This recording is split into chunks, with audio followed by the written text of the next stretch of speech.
Lo que no dice la lección, todas las naciones y Babel. De un hombre, Adán, salieron millones de personas que existían antes del diluvio. Ocurre el diluvio y otra vez de un hombre, Adán, salen los más de 6 billones que existen en la actualidad. Es que Dios tiene un solo plan y una sola misión. De los millones de personas antes del diluvio, encuentra a Noé y dice de él, que era un hombre justo, recto, sadik, íntegro, sin mancha, tamín. Entre sus contemporáneos, Noé andaba con Dios. En otra parte dice, estableceré mi pacto contigo, y entrarás en el arca tú, y contigo tus hijos, tu mujer, y las mujeres de tus hijos. En otras palabras, he visto que andas conmigo, te mantienes cerca, mi plan lo continuaré contigo, entra en el arca, y saldrán a una tierra libre de maldad, y lleven a cabo la misión que le ordené a vuestro antepasado Adán. Durante todo el tiempo desde la caída hasta nuestros días, Dios quiere encontrar Noés, Abraham, nación, pueblo escogido, apóstoles, hijos del reino, remanente, porque tiene un solo plan, una sola misión. Este es el plan de Dios para nosotros. Y cantaban este canto nuevo, tú eres digno de tomar el rollo y de romper sus sellos, porque fuiste sacrificado y derramando tu sangre redimiste para Dios gentes de toda raza, lengua, pueblo y nación. De ellos hiciste un reino, justo, recto. Hiciste sacerdotes, íntegros, sin mancha, para nuestro Dios, y reinarán sobre la tierra. La misión. Salen del arca, Noé empieza a labrar la tierra, planta una viña y transcurren algunos años hasta Canaán, que es el hijo más joven de Cam. Y bebió el vino y se embriagó, y se desnudó en medio de su tienda. Y Cam, padre de Canaán, vio la desnudez de su padre, y lo dijo a sus dos hermanos que estaban afuera. Entonces Sem y Jafet tomaron la ropa y la pusieron sobre sus propios hombros, y andando hacia atrás cubrieron la desnudez de su padre, teniendo vueltos sus rostros, y así no vieron la desnudez de su padre. Y despertó Noé de su embriaguez, y supo lo que le había hecho su hijo más joven. Cam vio la desnudez de su padre. Despierta Noé de su embriaguez y supo. Eso quiere decir que no se acordó. Le contaron lo que su hijo, el más joven, le había hecho. Luego maldice al que le había hecho. ¿Qué le hizo Canaán a su abuelo que amerita la maldición? La maldición se hace efectiva hasta que llega al colmo la maldad del amorreo. En resumen, la maldición es causada por lo que había hecho el más joven, no por ver, que es el caso de Cam, padre de Canaán. Al que maldice a su padre o a su madre, la lámpara de su vida se le apagará en la más terrible oscuridad. La malignidad de Canaán se multiplica en su descendencia. Transcurrieron más o menos 700 años hasta que llegó al colmo la maldad de los amorreos.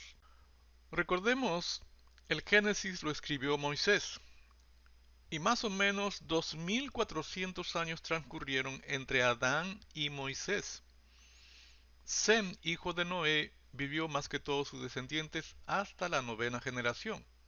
Eso significa que Arphaxad, Dala, Heber, Pelec, Reú, Serug, Nacor, Tará y Abraham, que eran descendientes directos de Sem, o sea, eran hijos, nietos, bisnietos, etc., murieron antes que su antecesor Sem. Él vivió 600 años, mientras que de sus descendientes el que más vivió fue Heber, con 464 años.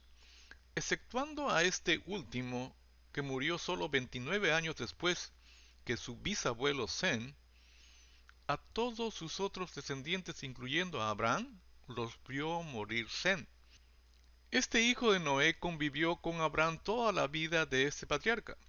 Pudo transmitirle todo lo que sabía y le habían contado.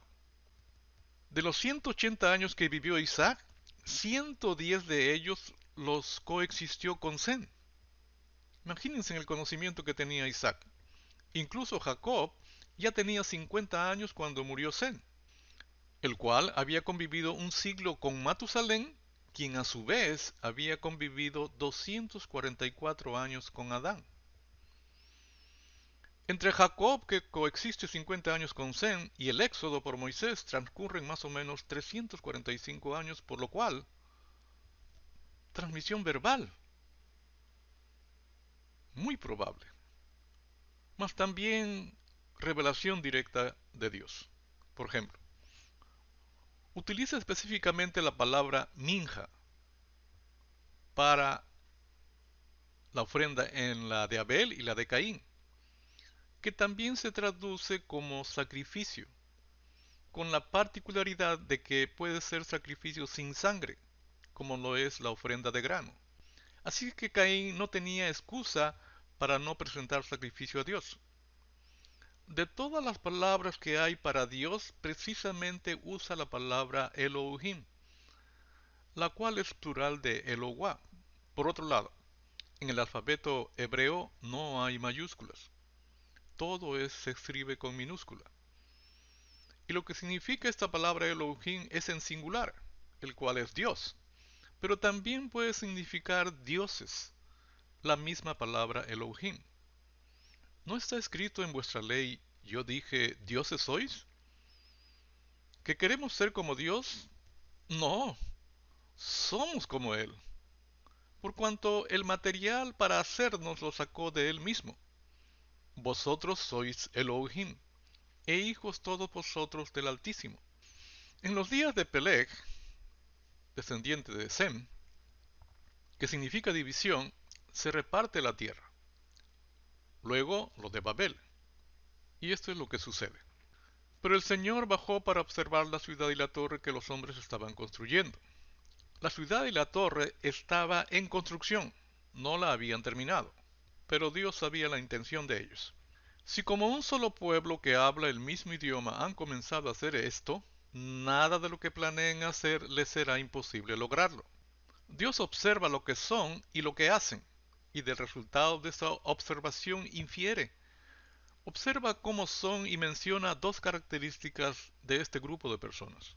Primero, un solo pueblo, que significa unidos, juntos, comprometidos, unánimes, un solo objetivo. Segundo, un solo idioma, que significa inteligencia, propósito, disciplina. Luego observa lo que están haciendo y cómo lo están haciendo. Después de haber observado todo, Dios infiere. Vuelvo a repetir. Dios infiere de que nada de lo que planeen hacer les será imposible lograrlo. De la inferencia de Dios, en forma segura podemos decir, el secreto es planear. Según Dios, sí podían lograr lo que se habían propuesto, porque lo habían planeado. Recordemos que este grupo son descendientes de los 8 que salieron del arca, un grupo que se separó cuando Peleg, cuando la división. Y les dijo Dios, sed productivos, multiplicados y henchid la tierra. Mas ellos no querían dispersarse.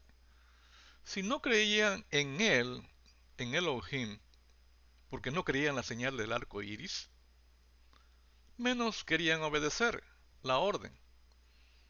Era tan importante el objetivo que se habían propuesto que no tenían tiempo para el entretenimiento, la distracción, y menos pensar en procrastinar. Esto por la observación de Dios. Dice la palabra en cuanto a planear. Del hombre es el planear, de Jehová es la respuesta de la lengua.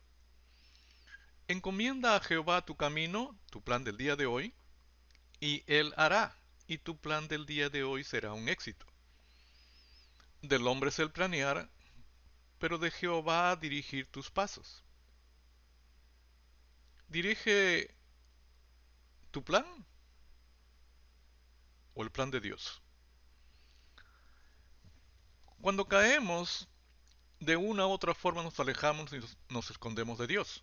De una u otra manera Dios nos llama, no quiere que nos alejemos. Uno o unos nos acercamos a Dios levantando un altar y presentando sacrificio, de un animal o el sacrificio de la ofrenda de grano. Y sacrificio es el único medio para acercarnos a Dios. Hay muchas formas de alejarnos de Dios, a través de la maldad, iniquidad, pecado que no se ve, creyendo en ídolos o siguiendo a ídolos de barro, creyendo en diferentes tipos de filosofía. Los de la Torre de Babel no querían ser dispersados.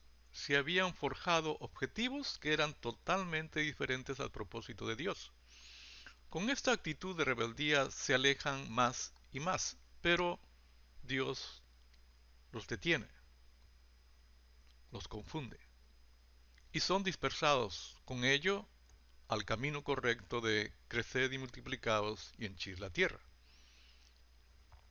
Muchos de nosotros nos hacemos de un nombre con el fin de que nos sigan y obtener poder para decidir quién sí y quién no.